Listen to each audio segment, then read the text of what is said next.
Event Horizon. The Event Horizon became a gateway to hell itself when its experimental gravity drive tore open reality. Set in the year 2047, the rescue vessel Lewis and Clark responds to a distress signal from the Event Horizon, a spacecraft that vanished 7 years earlier during its maiden voyage near Neptune. The ship was equipped with an experimental gravity drive designed to fold space-time for faster-than-light travel. Captain Miller, played by Lawrence Fishburne, leads the rescue team alongside Dr. Weir, portrayed by Sam Neill, who designed the controversial drive system. Upon boarding the derelict vessel, the crew discovers that the Event Horizon didn't just disappear. It traveled to a dimension of pure chaos and evil, a literal hell, and the ship itself became corrupted and sentient. The original crew tortured and killed each other in horrific ways, and now the malevolent vessel psychologically torments the rescue team. Dr. Weir becomes possessed by the ship's evil presence, and the mission devolves into a fight for survival. Most of the rescue crew perish before Captain Miller sacrifices himself to destroy the Event Horizon. This 1997 film, directed by Paul W.S. Anderson, was initially a box office failure, but gained a devoted cult following for its gothic space horror approach. The mission was doomed from the moment the Event Horizon activated its gravity drive, breaching fundamental barriers of reality and opening a doorway that should never have been opened. Sunshine. Humanity's last hope involved flying a nuclear bomb directly into the dying sun in sunshine, and everything went catastrophically wrong. Set in the year 2057, Earth faces extinction as the sun slowly dims and dies. The Icarus II carries a crew of 8 astronauts with a massive nuclear payload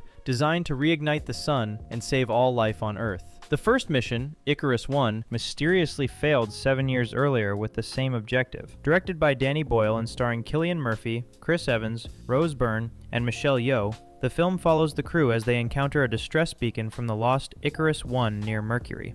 The decision to investigate triggers a cascade of disasters, including a damaged airlock and hull breach. They discover that Icarus I's captain, Pinbacker, went insane from prolonged sun exposure and sabotaged his own mission. Pinbacker stows away aboard Icarus II and begins systematically murdering the crew members one by one. Only 3 crew members survive to the sun's vicinity, and physicist Kappa must manually deliver the bomb while being hunted by the deranged captain. Kappa ultimately sacrifices himself to detonate the payload successfully, reigniting the sun, but losing nearly the entire crew in the process. The mission was doomed the moment they deviated from their plan to investigate Icarus I, a decision made from compassion that triggered their destruction and demonstrated how even the noblest intentions can lead to catastrophic failure. Pandorum. The colony ship Elysium carried humanity's last 60,000 survivors on a 123-year journey to planet Tanis, but the crew woke up in a nightmare they couldn't remember. Set in the year 2174, Earth has been evacuated due to overpopulation and resource depletion. Astronauts Peyton and Bauer, played by Dennis Quaid and Ben Foster, awaken from hypersleep with complete amnesia, unable to remember their mission or even their own identities. The ship is dark and seemingly abandoned, with all communication to Earth severed. As Bauer ventures deeper into the vessel, he discovers mutated, cannibalistic creatures hunting through the corridors. These creatures are revealed to be devolved humans, passengers who mutated over decades in the darkness. The film introduces the concept of Pandorum, or orbital dysfunctional syndrome, a form of space psychosis that causes severe paranoia and delusions. 8 years into the mission, Earth transmitted a final message stating the crew was all that remained before the planet died. Corporal Gallo developed Pandorum upon hearing this news, killed his crew, and induced the condition in other passengers. The shocking twist reveals that Peyton is actually hallucinating, having developed Pandorum himself and believing he is Gallo. The final revelation shows the ship isn't adrift in space at all, but resting on the ocean floor of Tanis, their destination. Bauer manages to restart the reactor and eject the surviving cryopods, which surfaced successfully. This 2009 film, directed by Christian Alvart, was both a box office and critical failure. The mission was doomed because learning that Earth had died shattered the crew's sanity, proving that humanity's greatest enemy in space is the psychological fragility of our own consciousness when faced with cosmic loneliness. Alien. The commercial towing vessel Nostromo was carrying 20 million tons of ore back to Earth when a distress signal sealed the crew's fate. Set in the distant future, the 7-member crew is awakened from stasis by the ship's computer, nicknamed Mother, after detecting a mysterious transmission from the planetoid LV-426. Company policy requires the crew to investigate all potential distress calls under penalty of forfeiting their pay. Directed by Ridley Scott and starring Sigourney Weaver as Warrant Officer Ripley, the film follows the crew as they discover a derelict alien spacecraft containing a fossilized giant pilot and thousands of strange eggs. Kane, played by John Hurt, is attacked by a parasitic creature that attaches to his face and implants an embryo. The creature later bursts from Kane's chest during a meal, grows rapidly, and begins hunting the crew through the claustrophobic ship corridors. Science Officer Ash, portrayed by Ian Holm, is revealed to be an android with secret orders from the company to capture the alien specimen at any cost. The crew is deemed expendable. All crew members are killed except Ripley, who escapes after initiating the ship's self-destruct sequence. Released in 1979, the film revolutionized science fiction horror and launched one of cinema's most iconic franchises. The mission was doomed before it even began because the company had already decided the crew was expendable, prioritizing an alien specimen over human lives and demonstrating that the real monster wasn't the xenomorph but corporate greed. Prometheus. The Prometheus expedition in 2012 searched for humanity's creators, only to discover the engineers had been planning our extinction all along. Set in the year 2093, the mission is funded by elderly Wayland Corporation CEO Peter Wayland after scientists Shaw and Holloway discover ancient star maps pointing to moon LV-223. The crew of 17, including Noomi Rapace, Michael Fassbender, Charlize Theron, and Idris Elba, travels 34 light-years over more than 2 years to find the engineers, an alien race believed to have created human life. Upon arrival, they discover a facility containing biological weapons, specifically a black pathogen designed to destroy all life, including humans. The android David deliberately infects crew members with the pathogen, causing various mutations and deaths. When the last surviving engineer awakens, he immediately attacks the crew and attempts to pilot a ship loaded with bioweapons directly to Earth to complete humanity's eradication. Captain Janek sacrifices the Prometheus and remaining crew to stop the engineer's ship from reaching Earth. Dr. Shaw discovers that while the engineers created humanity, they later decided to wipe out their creation entirely. Ridley Scott's return to the alien universe was critically divisive, praised for its visuals but criticized for plot inconsistencies. The mission was doomed from its philosophical foundation, as humans sought answers to existential questions about their origins, only to learn the horrifying truth that their creators regretted making them and had developed weapons specifically designed for human extinction. Mission to Mars. Brian De Palma's Mission to Mars sent the first manned expedition to the Red Planet in the year 2020, where an ancient structure killed 3 crew members within minutes. Commander Luke Graham, played by Don Cheadle, leads the Mars 1 mission and discovers a mysterious dome-shaped structure in the Cydonia region resembling a humanoid face. The structure generates a massive vortex that immediately kills 3 crew members named Nicholas, Sergei, and Renee, leaving only Graham stranded and injured. A rescue mission called Mars 2 is launched, led by Jim McConnell, portrayed by Gary Sinise, and Woody Blake, played by Tim Robbins. En route, the rescue ship is damaged by a micrometeorite swarm. Woody sacrifices himself during repairs to save his wife Terry, removing his helmet in the vacuum of space. The surviving crew reaches Mars and discovers the dome contains a holographic message from ancient Martians, revealing that an asteroid destroyed their planet billions of years ago. The Martians seeded their DNA on Earth before fleeing, making humans their descendants. Released in March of 2000, the film was both a critical and commercial disappointment. The mission was doomed by humanity's ignorance of what they had discovered, as the structure's defensive mechanism killed indiscriminately, demonstrating that first contact scenarios can be instantly lethal despite any lack of hostile intent. By the way, if you're enjoying this content, I create videos like this all the time. Subscribing would really help me out. Europa Report. The privately funded mission to Jupiter's moon Europa in 2013 achieved its goal of discovering alien life, but all 6 crew members died in the process. Europa Ventures Corporation sends an international crew of astronauts to search for life in the moon's subsurface ocean. Starring Charlton Copley, Michael Nyqvist, and Christian Camargo, the found footage film follows the crew as a solar storm damages their communications 9 months into the mission. Engineer James Corrigan dies during a spacewalk repair when his suit becomes contaminated with hydrazine, sacrificing himself by pushing his partner into the airlock to save the crew. The mission continues despite losing contact with Earth. An emergency landing places them 100 meters from their target site on Europa's icy surface. Scientist Katya falls through the ice and is killed by an unknown bioluminescent organism lurking beneath. Pilot Rosa dies when the ship malfunctions during a takeoff attempt. Commander Shu and Scientist Luxembourg are both killed when the ice collapses beneath them, pulling them into the subsurface ocean. The final footage transmitted to Earth shows the bioluminescent life forms, proving the mission's mission's primary objective was achieved. The film was praised for its scientific accuracy and realistic portrayal of space exploration. The mission was doomed to cost every crew member their lives, yet succeeded in answering humanity's greatest question about whether we are alone in the universe, presenting the harsh reality that scientific discovery sometimes requires the ultimate sacrifice: life. The International Space Station crew in Life brought back the first evidence of alien life from Mars in the near future, and it evolved into an intelligent predator. The six-person crew, starring Jake Gyllenhaal, Ryan Reynolds, and Rebecca Ferguson, analyzes a soil sample containing a dormant single-celled organism they name Calvin. The organism rapidly evolves into a multi-celled, highly intelligent predator that grows by consuming organic matter, including human tissue. Biologist Hugh inadvertently causes Calvin to turn aggressive during testing. Calvin enters crew member Rory Adams through his mouth and kills him from the inside. Commander Katarina attempts a spacewalk to repair the antenna, but Calvin breaches her spacesuit, causing her to drown in the flooding coolant. Calvin displays remarkable problem-solving intelligence and actively hunts the remaining crew members through the station. Pilot Show sacrifices himself to contain the creature. The two final survivors attempt to send Calvin into deep space, while one escapes to Earth in a separate pod. The film's dark twist ending reveals that the escape pod carrying Calvin lands on Earth instead of being launched into space, while the surviving crew member drifts away into the void. Released in 2017, the film received mixed reviews, but was praised for its tension and performances. The mission was doomed by scientific hubris, as researchers assumed they could safely study something they fundamentally didn't understand, and First Contact became humanity's potential extinction event. Moon. The lunar mining operation in Moon seemed routine until astronaut Sam Bell discovered he was never meant to survive his 3-year contract. Set in the year 2035 on the far side of the Moon, Sam Bell, played by Sam Rockwell, works alone at a helium-3 mining facility operated by Lunar Industries. His only companion is Gertie, an artificial intelligence voiced by Kevin Spacey. With just 2 weeks remaining before his return to Earth, Sam begins experiencing hallucinations and has an accident while checking on a malfunctioning harvester. After recovering in the infirmary, he ventures out again and discovers the wreckage of his rover, containing another Sam Bell. The horrifying truth emerges: Sam is a clone, one of many created to work 3-year shifts before dying. His memories of a wife and daughter are implanted, and the company never intended for any clone to return home. Each Sam is disposable, designed to break down and die just as their contract ends, then replaced by a fresh clone with the same false memories. The original Sam Bell remains on Earth, unaware that copies of himself are being exploited and discarded on the Moon. Gertie, despite appearing helpful, is programmed to serve the company's interests while maintaining the clone's ignorance. The older Sam, dying from his predetermined cellular breakdown, helps the newer Sam escape to Earth to expose Lunar Industries' unethical practices. This 2009 film, directed by Duncan Jones, explores corporate exploitation through science fiction. The mission was doomed because it was built on a foundation of planned obsolescence, treating human clones as expendable equipment rather than sentient beings, and demonstrating how far corporations will go to maximize profits while minimizing costs. Cloverfield Paradox. The Cloverfield station attempted to solve Earth's energy crisis in the year 2028 by testing a particle accelerator, but instead shattered reality itself.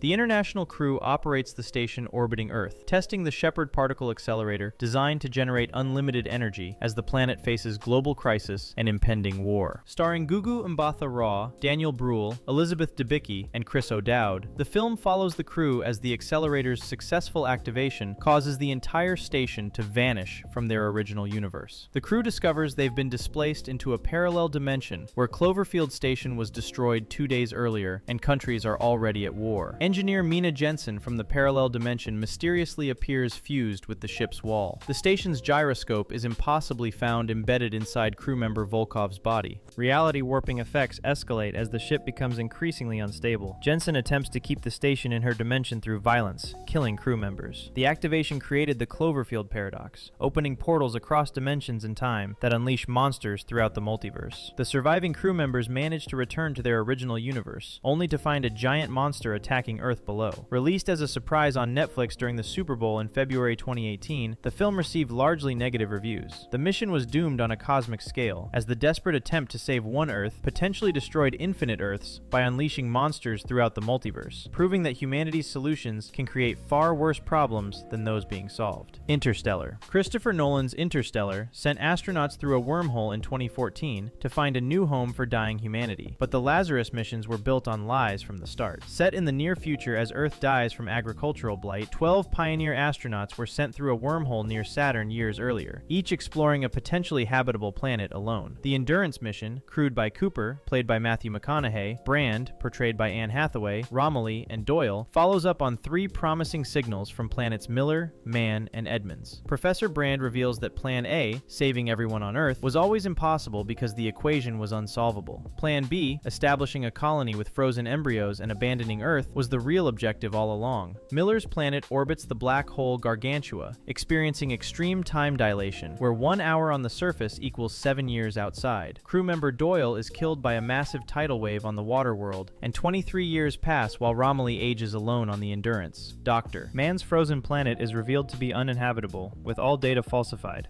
Mann, portrayed by Matt Damon, faked everything to ensure his rescue from isolation. Mann attempts to murder Cooper and steal the Endurance, but his failed docking attempt kills him and severely damages the ship. Romilly dies in an explosion from Mann's booby-trapped robot. Only Brand reaches Edmund's planet alive to begin establishing a colony. The missions were doomed by fundamental dishonesty, as leaders lied about the stakes and sent people to die maintaining false hope, with most of the Lazarus astronauts perishing alone on barren worlds they were never meant to survive. Red Planet. The Mars 1 mission in Red Planet was sent to investigate failing terraformation in the year 2056, only to be devastated by cascading failures. Earth faces ecological crisis, and Mars has been terraformed with oxygen-producing algae for 20 years, but oxygen levels mysteriously decrease. Starring Val Kilmer, Carrie-Anne Moss, Tom Sizemore, and Benjamin Bratt, the crew is struck by a solar flare during approach, forcing the mission commander to remain in orbit while the landing team crashes on the surface. Crew member Chantillis dies in the landing, and the military robot Amy is lost and damaged. The habitat is destroyed, stranding the crew without oxygen supplies. They discover the algae was consumed by an evolved insect species that now produces the oxygen. Amy's military programming reactivates, and the robot begins hunting the crew as enemies. Crew member Santon is murdered by Pettengill after mocking him during an argument.